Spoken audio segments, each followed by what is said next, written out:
Hello, St. Matthews. My name is Topher, and I'm doing my chapel talk on how we respond to trash events.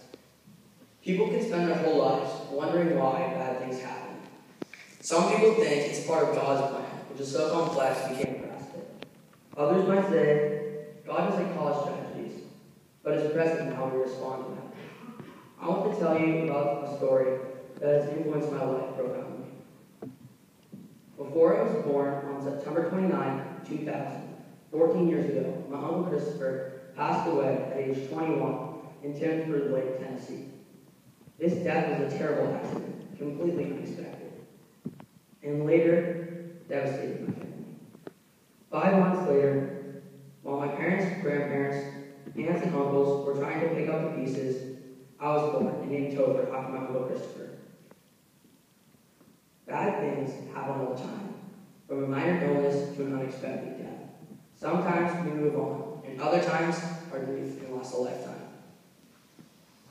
There's so much we can't control, but we do have the power over how we react to those tragedies. Often my family talks and laughs about my uncle, even though I never had the opportunity to meet him. It is as much a part of my life as any other relative, because we keep his spirit alive.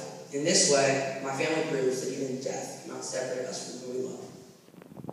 I have learned something else from the stories of my uncle.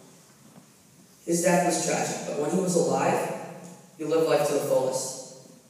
We should all try our best at everything because we don't know what tomorrow will bring.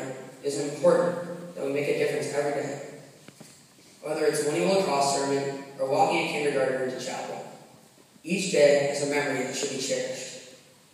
I know I can be intense and competitive. In my mind, I just want to do the absolute best every day of my life. I want to look back when I'm in heaven and hear people telling great stories about me and laughing, finding joy in the way that I lived. Passing my uncle was a tragedy, but my family has found a way to keep my uncle's spirit alive. We have a memorial golf tournament in honor of my Uncle Christopher, who was a junior PGA golfer and probably would have been a professional. The profits of the tournament go to the Christopher Dowdell Memorial Scholarship at the University of Tennessee. As hard as it is not to have the physical presence of my uncle at the tournament, everyone celebrates his life and the difference he made in theirs.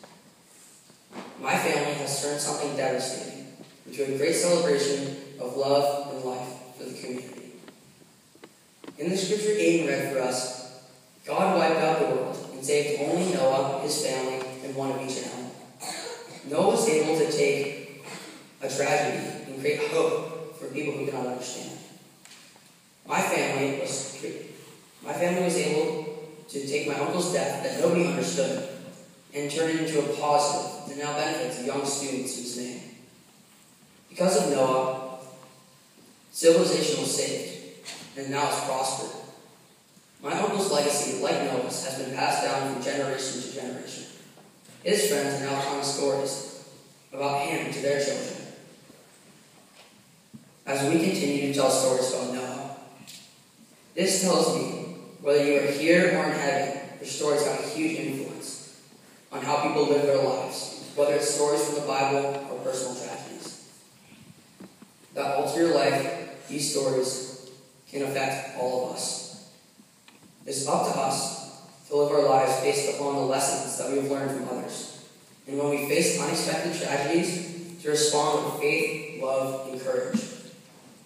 Thank you. And as you go forward today, please remember that every day is a gift.